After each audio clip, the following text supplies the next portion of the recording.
सियासत की दुनिया में आज काफी हलचल रही।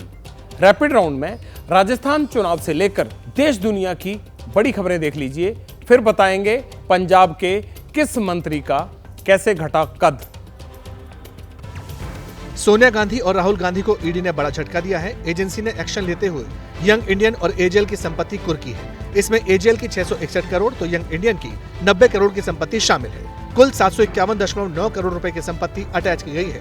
इस कंपनी में सोनिया राहुल की हिस्सेदारी 76% है। ईडी लंबे वक्त से मनी लॉन्ड्रिंग मामले की जांच कर रही थी। इस मामले में ईडी ने सोनिया गांधी और राहुल गांधी से पूछताछ भी की थी। आपको बता दें कि प्रवर्तन निदेशालय ने अगस्त 2022 में दिल्ली के हेराल्ड बिल्डिंग स्थित यंग इंडियन के ऑफिस को सील कर दिया था। मिशन राजस्थान में जुटे पीएम मोदी ने आज गहलोत सरकार पर जमकर निशाना साधा। करौली में पीएम ने कहा, जब से राज्य में कांग्रेस सरकार बनी है तभी से दंगे हुए। कांग्रेस ने और करौली को दंगों की आग में झोंक दिया। पीएम मोदी ने कोटा में भी जनसभा को संबोधित किया। मोदी ने कहा, पेपर की लूट से जिसने लॉकर भरा वो लॉकर जल टूटेगा। ऐसा कोई पेपर नहीं जो कांग्रेस ने बेचा नहीं। कांग्रेस नेता राहुल गांधी भी आज प्रचार के लिए राजस्थान के बाड़मेर में थे। यहाँ जनसभा को संबोधित करते हुए राहुल गांधी ने पीएम को अपशब्द कह डाले, जिसके बाद बीजेपी ने राहुल से माफी की मांग की। राहुल गांधी ने जिस शब्दों का प्रयोग भारत के प्रधानमंत्री के लिए किया है वो अशोभनीय है, अमर्यादित है। राहुल गांधी माफी मांगे। बीजेपी सांसद वरुण गांधी ने एक बार फिर अपनी ही सरकार पर सवाल खड़े किए हैं। अपने संसदीय क्षेत्र पीलीभीत पहुंचे वरुण ने सरकार की योजनाओं पर शाराना अंदाज में निशाना साधा। तेरी मोहब्बत में हो गए फना, मांगी थी नौकरी मिला आटा दाल चना। वरुण गांधी ने केंद्र सरकार की उज्ज्वला योजना पर भी सवाल उठाए।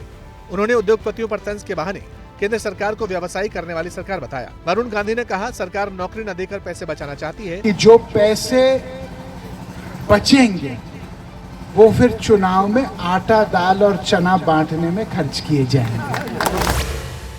दिल्ली की तरह बड़ा किसान आंदोलन करने के लिए संयुक्त किसान मोर्चा ने एक बार फिर हुंकार भरी है। किसान 26 नवंबर से 28 नवंबर तक पंचकुला में इकट्ठा होंगे और फिर देशव्यापी आंदोलन का खाका तैयार किया जाएगा। 28 नवंबर को घेरो चंडीगढ़ आंदोलन के तहत पंजाब के गवर्नर को ज्ञापन भी दिया जाएगा। किसानों ने सभी फसलों पर एमएसपी कानून की गारंटी मांगी है। साथ ही बेरोजगारों को नौकरी और न्यूनतम वेतन 26,000 रूपए करने की मांग उठाई है।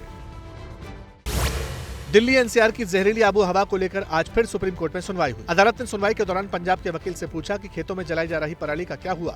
इसके जवाब में वकील ने कहा कि सरकार ने कदम उठाए हैं। हमारा सुझाव है कि केंद्र और सभी राज्य मिलकर काम करें ताकि अगले मौसम में ये स्थिति न बने। अगले मौसम की बात सुनकर सुप्रीम कोर्ट ने फटकार लगाते हुए कहा कि समाधान के लिए अगले मौसम का इंतजार नहीं कर सकते। कोर्ट ने खुद निगरानी करने की बात भी कही। कोर्ट ने 2 करोड़ के जुर्माने की वसूली के बारे में भी जानकारी मांगी। साथ ही जज ने कहा, यूपी और हरियाणा सरकार किसानों को मशीन किराए पर उपलब्ध करवा रही है, पंजाब को भी ऐसा करना चाहिए।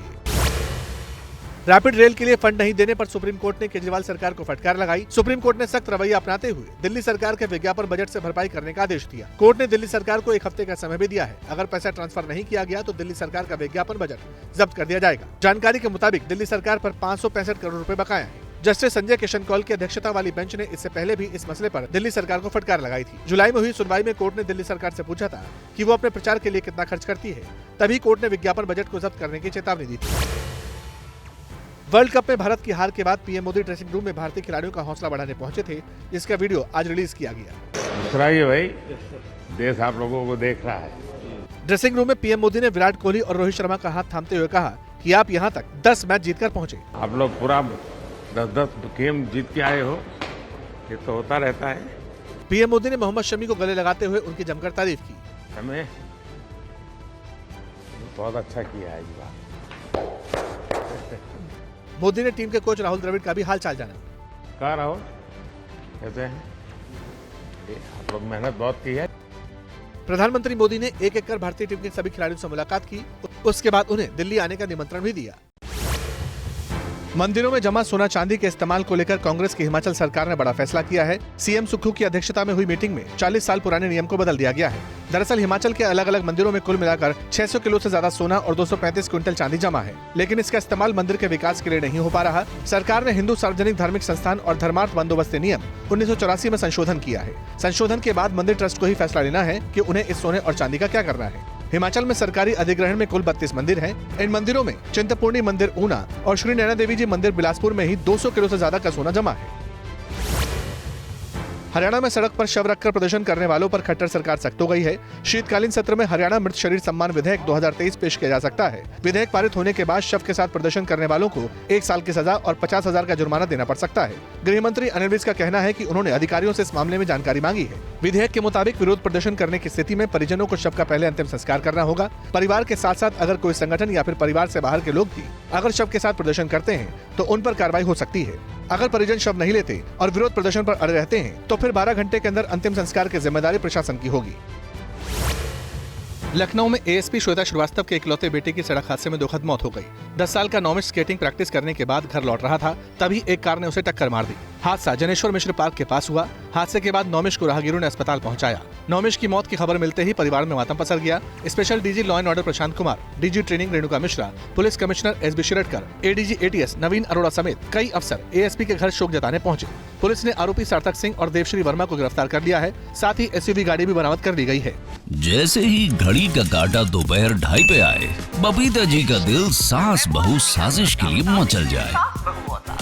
और ये है इनकी बहू, पूरे दिन ऑफिस की टेंशन हो जाए गॉन जब ये करें अपना फेवरेट शो फ्री टाइम पे ऑन।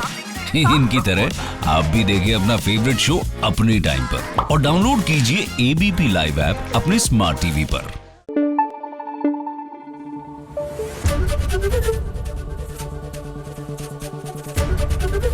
एबीपी न्यूज आपको रखे आगे।